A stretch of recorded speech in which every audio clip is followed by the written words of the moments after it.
Alright, so this video has been a confirmation that I am not a teacher. So I tried a couple of versions of this already to where I tried to explain what I was doing as I was going. And there's a lot of pauses because I just kind of wait until I'm doing something. I don't really explain it when I'm doing it. And I don't feel like I need to explain every little thing. So yeah, I just use subtitles and lined out the basic steps. I really wanted to make some sort of overhead camera rig that would slide side to side, but also forward and back. So I had some old galvanized pipe that was for C-clamps that I never got the heads for. And for right now, it's definitely strong enough to use to hold my camera and this arm. So I decided to make something that would slide to side on these pipes.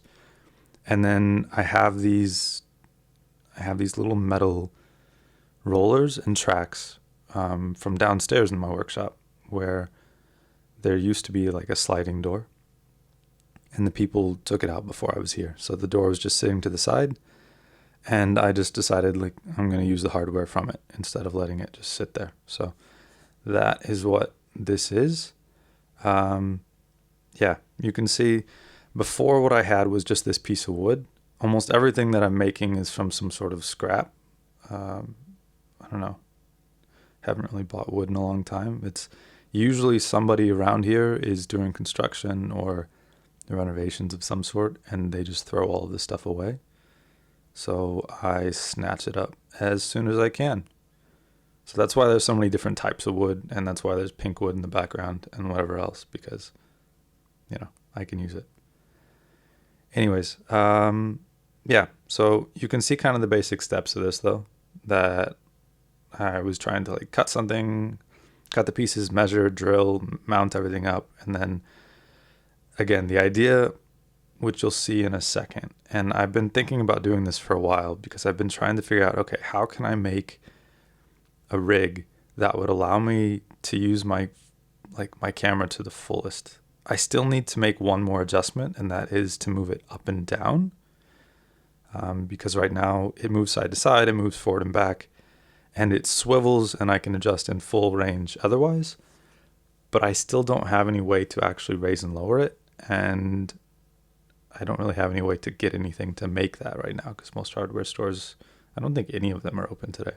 Or I don't know if they're open in general. I feel like they have to be. I've been trying to figure out what kind of videos, and I've talked about this in nearly every video I have made, but I wanted to see what I could do that would give some insight into my process because I'm not just drawing or painting or doing something else. Like everything in the studio I've made, and I'm constantly switching it up between making something, painting something, drawing something. And I guess all of those are technically making something, but they're just really different methods which kind of keep my brain not bored. So that's what I'm doing. I don't know. I always like making stuff. This doesn't end up like the prettiest thing in the world, but it's functional. And I know I'm going to change some things later.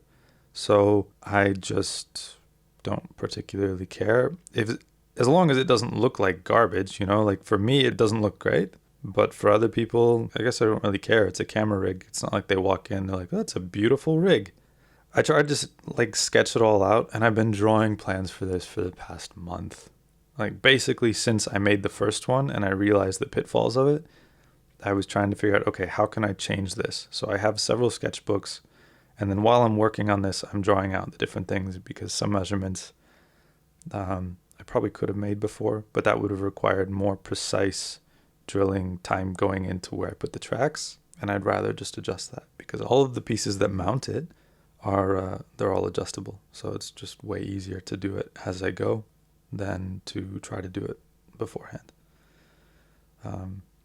This little bracket that I'm making here, I really just wanted it to be open on one side. So it has 4 of these rollers on it, which they're not on it now, but the brackets are what I'm putting on for the rollers.